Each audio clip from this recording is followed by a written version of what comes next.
All right, so yeah, it's almost February and I'm still talking about 2020 games, but hey, there's a lot of things that happened in 2020 that carried over to this year, including some of the games that I'm talking about right now. Welcome to the channel, guys. Thanks for coming along. Ryan Ramakrishnan here. I've done a few videos about some of my favorite games that released in 2020. I'm really excited. I get hyped about the games that I love, and I love talking to you guys about it. So before we begin, be sure to let me know in the comments below what games you liked the most last year. It's time to dive right into the next game that I wanted to talk about, and it's Miles Morales. Spider-Man Miles Morales is a great sequel to an amazing game. In 2018, I got so hooked on Marvel Spider-Man. It felt so amazing to actually swing around the city. The combat was very fun and engaging. It was just an awesome experience. Miles Morales, though short, does continue that awesome experience. I found that this sequel does a really good job at standing by itself almost. Miles Morales himself has his own personality, his own frame of reference, his own circle of people, his own powers. They had to send Peter off. No, he's not dead or anything.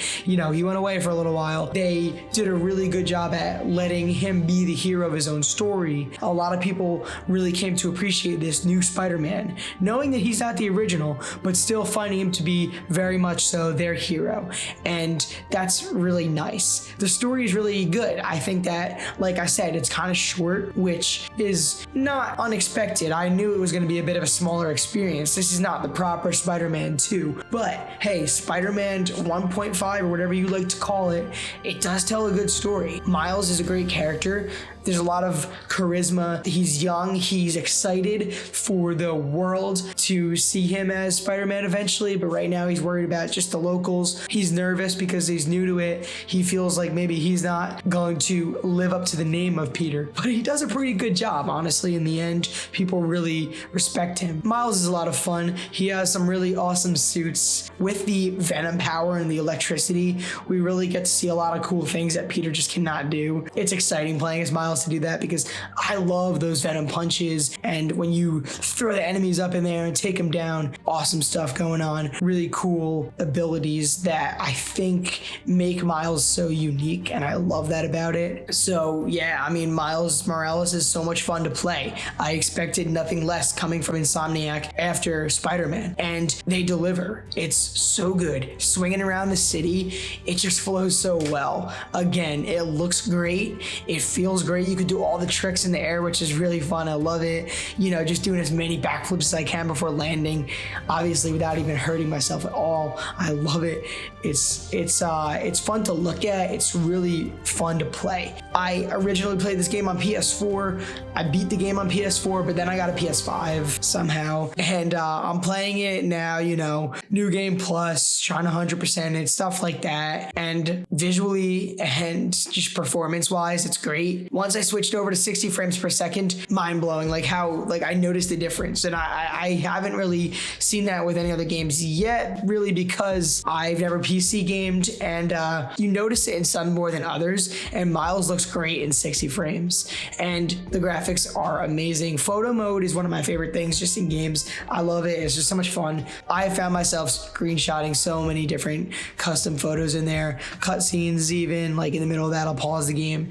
It's a beautiful looking game. Yeah, like I said, the story is really good. I thought that they wrote it well because Miles has a really good relationship with his friends in the form of Finn and Genki. Of course, I don't really feel like it's a spoiler to say that there are a couple different antagonists in here. One of them is the Tinkerer and one of them is Simon Krieger. The clash between them and the clash between the Underground and Roxxon themselves, it's pretty good. I think that the story felt like it sort of ended too quickly. I would have liked a little more because Simon Krieger, I love the charisma. Obviously, we have a great voice actor behind him, but I felt like he wasn't there enough. The Tinkerer, once you really get personal with the Tinkerer, you'll see. I'm not going to spoil anything. The game is still pretty new, but Miles Morales does end pretty well. I'm very satisfied with how the narrative was told. I like that Miles' family is so important to him,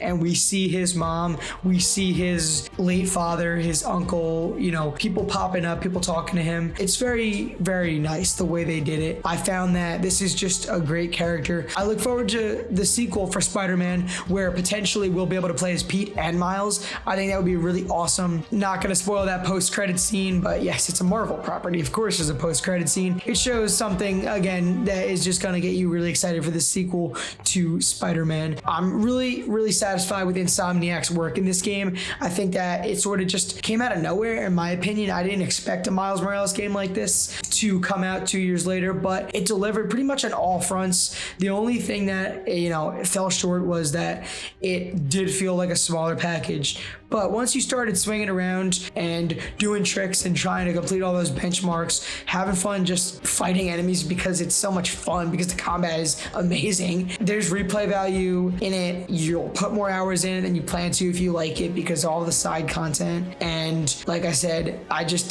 do a bunch of photo mode shots and I can't stop replaying the fights just because I enjoy the combat so much. And it almost feels weird to go back and play another game that has different type of combat because this is just done so well. So that's how I feel about Marvel Spider-Man Miles Morales. I think it is awesome. Very great game to launch with the PlayStation 5. I kind of wish it was just a PS5 game because it would have really been a killer app. But I mean, I didn't get a PS5 right away. I played it on 4 and it looked amazing. So I'm happy for everybody else who cannot get a PS5 that could still play this amazing game. So let me know in the comments below, guys, if you played Spider-Man Miles Morales. What were your thoughts on it? Did you enjoy the story and the combat as much as the first Spider-Man, or did you feel like it did not deliver on those expectations? Share with me everything you feel like sharing. Let's talk 2020 games. Let's talk about new games coming up, all things gaming. I'm here for you. Thank you so much for watching, guys. I hope you enjoyed your time here. I appreciate that, and I'll be seeing you all in the next video.